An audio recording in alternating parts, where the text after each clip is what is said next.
Hello मेरे प्यारे students, क्या हाल चाल। हमें उम्मीद है आप सब स्वस्थ होंगी, मस्त होंगी और आप सबकी तैयारी एकदम शानदार तरीके से चल रही होगी। तो स्वागत है एक बार फिर से बहुत शानदार जबरदस्त सेशन में UP TSSC NM female health worker के नर्सिंग क्लास में बालक स्वास्थ्य नर्सिंग का लेक्चर नंबर 15 हम पढ़ रहे हैं शानदार तरीके से पिछले वर्ष के पूछे गए महत्वपूर्ण प्रश्नों के साथ। तो टॉप 30 क्वेश्चन करने वाले हैं। तो आइए शुरुआत करते हैं सेशन की समय नंबर बात करते हुए। और सेशन अच्छा लगेगा तो सेशन को लाइक शेयर जरूर कीजिएगा। यूपी एनएम कर रहे हैं, बिहार, BSTC, DSSB या आल किसी स्टेट एनएम की तैयारी कर रहे हैं और आपने इस वीडियो को सुना है तो आप सही वीडियो पर आए हुए हैं। एकदम शानदार तरीके से हम इस टॉपिक का करने वाले हैं 30 क्वेश्चन का द एंड। एकदम शानदार तरीके से 30 क्वेश्चन पढ़ेंगे और 30 क्वेश्चन में आपके कितने सही होते हैं हमें कमेंट में जरूर बताइएगा। तो देखिए फर्स्ट क्वेश्चन कर रहा है, बच्चे के विकास में क्रिटिकल पीरियड का क्या महत्व है। यह वह समय होता है जब विकास सबसे धीमा होता है, या यह वह समय होता है जब विकास सबसे तेज होता है, या यह वह समय होता है जब विकास रुक जाता है, या यह वह समय होता है जब विकास अपरिवर्तित रहता है। तो अगर बच्चे के विकास में क्रिटिकल पीरियड का क्या महत्व है, तो क्रिटिकल पीरियड का महत्व है कि यह वह समय होता है जब विकास क्या होता है, सबसे तेज होता है। यानी ऑप्शन नंबर बी हो जाएगा हमारा सही। तो बढ़ते हैं आगे। तो अगला क्वेश्चन क्या कर रहा है, कह रहा है बच्चे के विकास में सेंसिटिव पीरियड का क्या अर्थ है। वह समय जब बच्चा सीखने के लिए सबसे अधिक संवेदनशील होता है, यह वह समय जब बच्चा सोता है, यह वह समय है जब बच्चा खेलता है, या यह वह समय है जब बच्चा बीमार होता है। तो कह रहा है क्या सेंसिटिव पीरियड का अर्थ क्या है। सेंसिटिव पीरियड का अर्थ है कि यह वह समय है जब बच्चा सीखने के लिए सबसे अधिक संवेदनशील होता है, उसे क्या कहते हैं, सेंसिटिव पीरियड कहते हैं। फिर देखिए अगला क्वेश्चन कर रहा है, बच्चे के विकास में प्रोक्सीमोडिस्टल प्रिंसिपल क्या है। विकास शरीर के केंद्र से बाहर की ओर होता है, विकास सिर से पैर की ओर होता है। फिर कह रहा है विकास एक समान गति से होता है, विकास असमान होता है। तो इसमें क्या कर रहा है, बच्चे के विकास में प्रोक्सीमोडिस्टल प्रिंसिपल क्या है। तो बच्चे के विकास में प्रोक्सीमोडिस्टल प्रिंसिपल क्या है। प्रोक्सीमोडिस्टल प्रिंसिपल यह है कि क्या हो, विकास शरीर के केंद्र से बाहर की ओर होता है। ये क्या, प्रोक्सीमोडिस्टल प्रिंसिपल। नेक्स्ट कह रहा है बच्चे के विकास में सेफ्लोकॉर्डल प्रिंसिपल क्या है। विकास शरीर के केंद्र से बाहर की ओर होता है, विकास सिर से पैर की ओर होता है, विकास एक समान गति से होता है, विकास असमान होता है। तो कह रहा है कि बच्चे में जो सेफ्लोकॉर्डल प्रिंसिपल क्या है। तो सेफ्लोकॉर्डल प्रिंसिपल क्या है, तो हमारा राइट आंसर हो जाएगा विकास सिर से पैर की ओर होता है। तो विकास क्या होता है, सिर से पैर की ओर होता है, यानी ऑप्शन नंबर बी हो जाएगा हमारा सही। नेक्स्ट कह रहा है बच्चे के विकास में इकोलॉजिकल थ्योरी किसने दी थी। जीन पियाजे, एरिक एरिक्सन, या यूरी ब्रोफे ब्रेनर, या सिगमंड फ्रायड।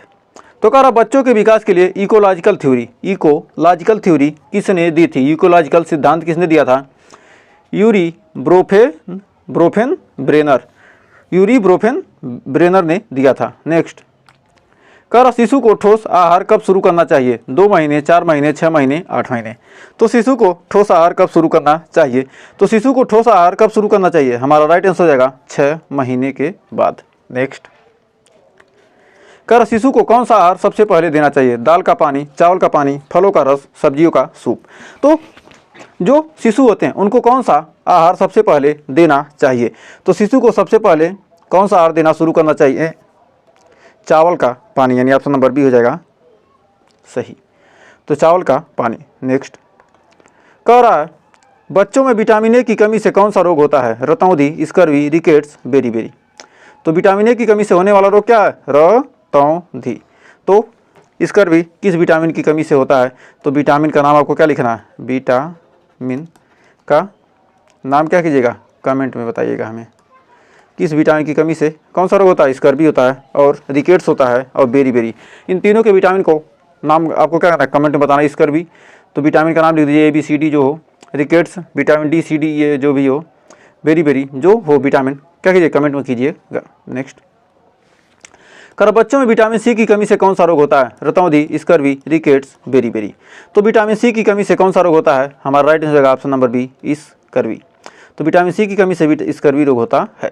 फिर कह रहा बच्चों में विटामिन डी की कमी से कौन सा रोग होता है? रतौंधी, स्कर्वी, रिकेट्स, बेरी।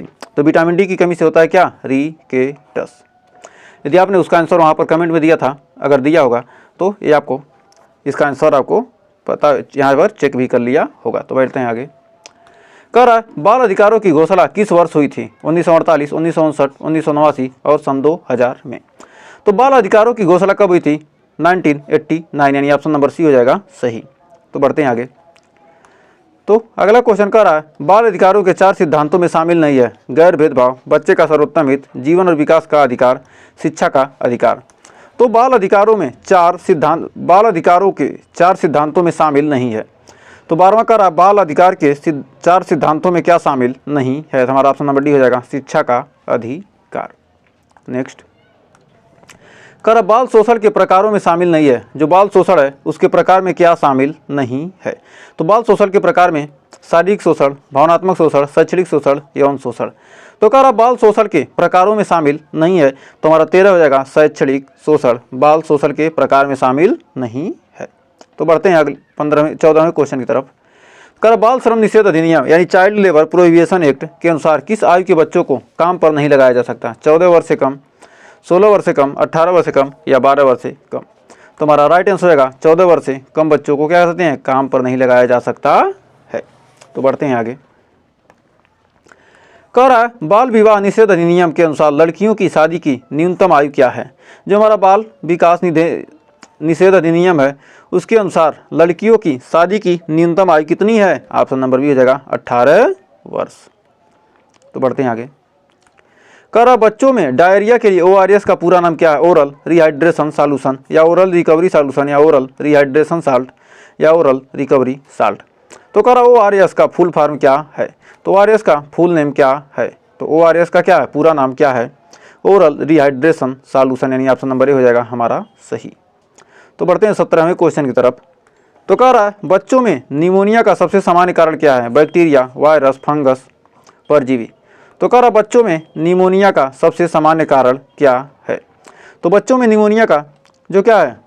निमोनिया का सबसे सामान्य कारण है वायरस, यानी ऑप्शन नंबर बी हो जाएगा 17वें का सही। तो बढ़ते हैं आगे। कह रहा है बच्चों में टीबी का सबसे सामान्य लक्षण क्या है? लगातार खांसी, बुखार, वजन घटना, उपरोक्त सभी। तो कह रहा बच्चों में टीबी का सबसे सामान्य लक्षण क्या है? तो टीबी का सबसे सामान्य लक्षण है लगातार खांसी, बुखार, वजन घटना, यानी ऑप्शन नंबर डी हो जाएगा सही। नेक्स्ट कह रहा बच्चों में एनीमिया का सबसे सामान्य कारण क्या है? आयरन की कमी, विटामिन B12 की कमी, फोलिक एसिड की कमी, प्रोटीन की कमी। तो कह रहा बच्चों में एनीमिया यानी खून की कमी।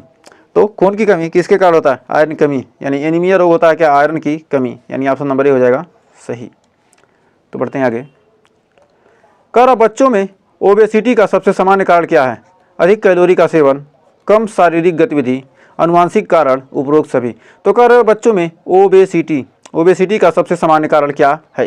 तो बच्चों में ओबेसिटी का सबसे सामान्य कारण ऑप्शन नंबर डी अनुवांशिक कारण, कम शारीरिक गतिविधि और अधिक कैलोरी का सेवन। ओबेसिटी का क्या सामान्य कारण है? नेक्स्ट कह रहा स्कूल स्वास्थ्य कार्यक्रम का मुख्य उद्देश्य क्या है? बच्चों की शिक्षा, बच्चों का स्वास्थ्य और कल्याण, बच्चों का मनोरंजन, बच्चों का व्यायाम। तो कह रहा क्या स्कूल स्वास्थ्य कार्यक्रम किसका? स्कूल स्वास्थ्य कार्यक्रम यानी बच्चों का स्वास्थ्य और कल्याण। तो स्वास्थ्य कार्यक्रम क्या? स्वास्थ्य और कल्याण तो आएगा ही। बढ़ते हैं आगे। कह रहा स्कूली बच्चों में सबसे आम पोषण संबंधी समस्या क्या है? एनीमिया, ओबेसिटी, विटामिन ए की कमी, विटामिन डी की कमी। तो कह रहा स्कूली बच्चों में आम पोषण संबंधी समस्या क्या है? स्कूली बच्चों में सबसे आम पोषण संबंधी समस्या क्या है? ऑप्शन नंबर ए हो जाएगा एनीमिया। तो बढ़ते हैं आगे।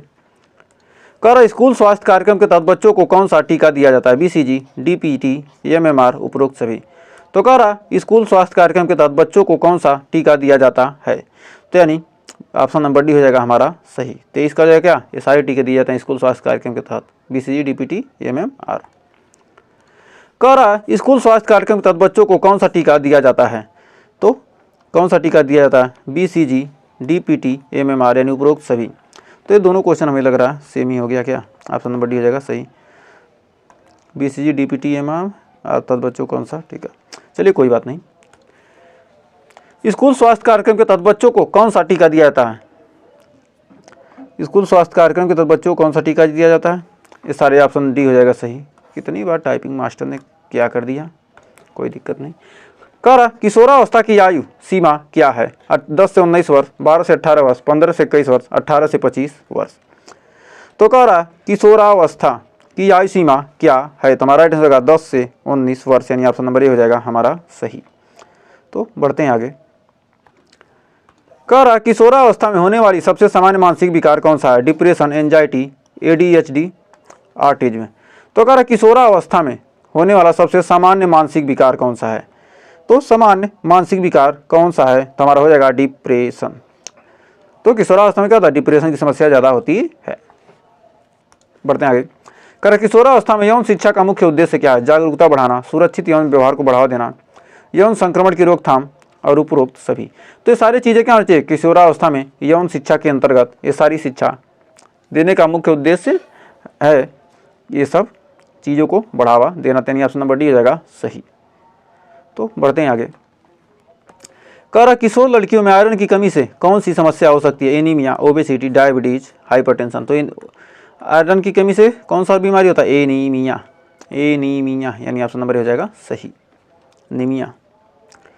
कह रहा है मासिक धर्म स्वच्छता प्रबंधन का क्या उद्देश्य है? मेंस्ट्रुअल हाइजीन मैनेजमेंट का उद्देश्य क्या है?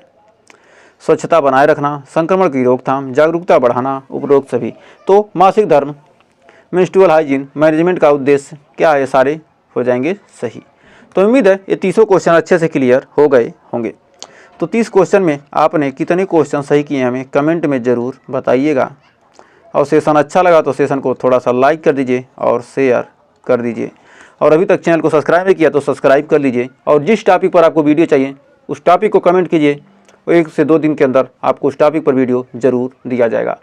तो मिलेंगे नेक्स्ट वीडियो में कुछ और क्वेश्चन के साथ, कुछ और टॉपिक के साथ। तो दबा के क्लास को शेयर कीजिए जिससे हम आपके लिए बेहतरीन से बेहतरीन कंटेंट ला सकें। तो मिलते हैं नेक्स्ट वीडियो में कुछ और क्वेश्चन के साथ। तब तक के लिए टेक केयर।